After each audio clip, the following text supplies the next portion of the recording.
ಇಷ್ಟೊತ್ತು ನಾವು ಸಿನಿಮಾದ ಜೂನಿಯರ್ ಸೀನಿಯರ್ ಬಗ್ಗೆ ಮಾತಾಡ್ತಿದ್ವಿ. ಈಗ real senior junior ready sir, ಏನ್ ಹೇಳೋಕೆ ಇಷ್ಟಪಡ್ತೀರಾ?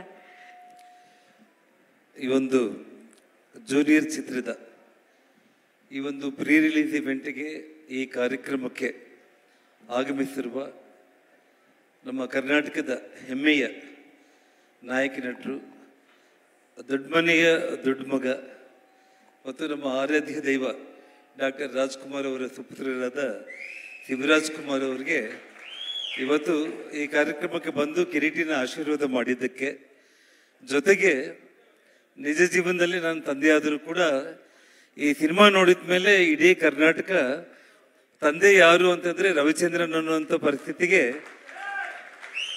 ಯಾಕೆಂದರೆ ನಾನು ಸೀನ್ಸ್ ಎಲ್ಲ ನೋಡಿದೆ. ನಾನು ಅವರಿಬ್ಬರ ಕಾಂಬಿನೇಷನು ಅಷ್ಟು ಅದ್ಭುತವಾಗಿತ್ತು. ಜೊತೆಗೆ ಜನಿಲಿಗೆ ಅವ್ರ ಬಗ್ಗೆ ಇವತ್ತು ಇಡೀ ನಮ್ಮ ದಕ್ಷಿಣ ಭಾರತದಲ್ಲಿ, ಅದರಲ್ಲಿ ವಿಶೇಷವಾಗಿ ಏನು ತೆಲುಗು ಬೊಮ್ಮರಿಲ್ಲು ಸಿನಿಮಾ ಅಂತ ಏನು ಬಂದಿತ್ತು, ಅದರಿಂದ ಇಡೀ ನಮ್ಮ ದೇಶದಲ್ಲೇ ಅವರು ಖ್ಯಾತಿ ಹೊಂದಿರುವಂಥ ನಟಿ. ಬಹಳ ದೊಡ್ಡ ಕುಟುಂಬ. ಅಲ್ಲಿ ಒಬ್ಬ ಮುಖ್ಯಮಂತ್ರಿಗೆ ಸೊಸೆಯಾಗಿದ್ದರೂ ಕೂಡ ಅವರ ಪತಿದೇವರು ಹಿಂದಿ ಚಿತ್ರರಂಗದಲ್ಲಿ ಒಬ್ಬ ಒಳ್ಳೆ ನಟನಾಗಿದ್ದರೂ ಕೂಡ ಯಾವುದೇ ದುರಹಂಕಾರ ಇಲ್ದಾಗೇನೆ ಈ ಸ್ಟೋರಿ ಕೇಳಿದ ತಕ್ಷಣ ಇವತ್ತು ಕಿರೀಟಿ ಜೊತೆಯಲ್ಲಿ ಆ್ಯಕ್ಟ್ ಮಾಡೋದಕ್ಕೆ ಅವ್ರು ಬಂದಿದ್ದಾರೆ. ಅವ್ರ ಪಾತ್ರ ಬಹಳ ಅದ್ಭುತವಾದಂಥ ಪಾತ್ರ.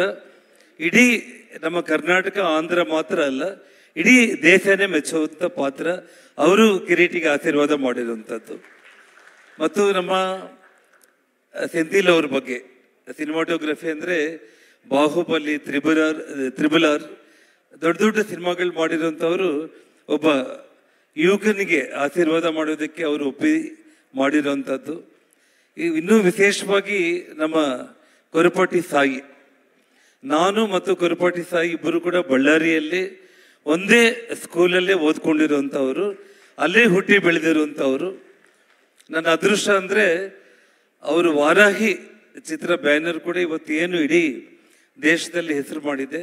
ಅವ್ರ ಬ್ಯಾನರಲ್ಲಿ ಕಿರೀಟಿಯ ಒಂದು ಸಣ್ಣ ಮಗು ಇದ್ದಾಗಲಿಂದ ಕೂಡ ಅವರ ಡ್ಯಾನ್ಸು ಆ್ಯಕ್ಟಿಂಗ್ ನೋಡಿ ನಾನೇ ಫಸ್ಟ್ ಸಿನಿಮಾ ಮಾಡಬೇಕು ಅಂತೇಳಿ ಮುಂದಕ್ಕೆ ಬಂದಿದ್ದು.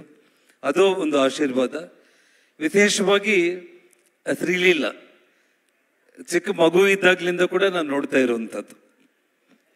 ಜೊತೆಗೆ ಅವರ ತಾಯಿ ನನ್ನ ಶ್ರೀಮತಿ ಲಕ್ಷ್ಮೀ ಅರುಣ ಅವರಿಗೆ ಬೆಂಗಳೂರು ಮಹಾನಗರದಲ್ಲಿ ಒಬ್ಬ ಒಳ್ಳೆ ಆತ್ಮೀಯ ಸ್ನೇಹಿತೆ ಯಾರಾದರೂ ಇದ್ದರೆ ಅದು ಡಾಕ್ಟರ್ ಸ್ವರ್ಣಲತಾ, ಅದು ಶ್ರೀಲೀಲಾ ಅವ್ರ ತಾಯಿ.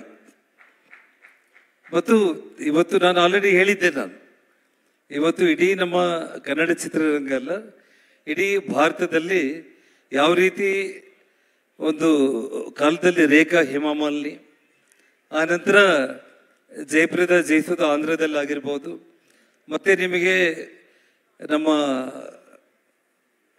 ದಕ್ಷಿಣದಲ್ಲಿ ಶ್ರೀದೇವಿ ಜಯಪ್ರದಾ ಹೇಗೆ ಹಿಂದಿನಲ್ಲಿ ರೂಲ್ ಮಾಡಿದ್ರು, ಮತ್ತು ದೀಪಿಕಾ ಪಡುಕೋಣೆ ಐಶ್ವರ್ಯ ಅವರು ಹೇಗೆ ಮಾಡಿದ್ರು, ಆ ಲೈನಲ್ಲಿ ಶ್ರೀಲೀಲಾ ಹೋಗ್ತಾರೆ ಅನ್ನೋ ನಂಬಿಕೆ ನನಗಿದೆ.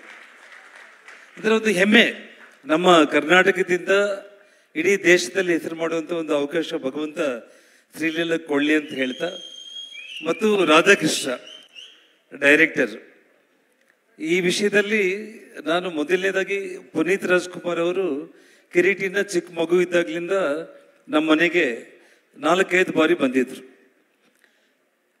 ಪುನೀತ್ ಅವರು ಎದುರುಗಡೆನೆ ಎಕ್ಕ ರಾಜಾರಾಣಿ ಅನ್ನೋ ಹಾಡಿಗೆ ಕಿರೀಟಿ ಡ್ಯಾನ್ಸ್ ಮಾಡಿದಾಗ ಕಿರೀಟಿನ ಎತ್ಕೊಂಡು ಮುದ್ದಾಡಿ ಅಪ್ಕೊಂಡ್ಬಿಟ್ಟು ಖಂಡಿತ ಇವನು ಮುಂದೊಂದು ದಿನ ಹೀರೋ ಆಗ್ತಾನೆ ಅಂತೇಳಿ ಆಶೀರ್ವಾದ ಮಾಡಿದ್ರು.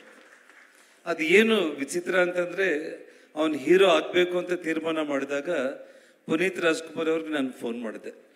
ಫೋನ್ ಮಾಡಿದ ತಕ್ಷಣ ಅವರು ರಾಧಾಕೃಷ್ಣ ರೆಡ್ಡಿ ಅವ್ರನ್ನ ನಮ್ಮ ಮನೆಗೆ ಕಳಿಸಿ, ಒಳ್ಳೆಯ ನಿರ್ದೇಶಕ, ಅವ್ರ ಕೈಯಲ್ಲಿ ಕಿರೀಟಿ ಸಿನಿಮಾ ಬರಲಿ ಅಂತೇಳಿ, ನಂತರ ಅವರ ಸಿನಿಮಾ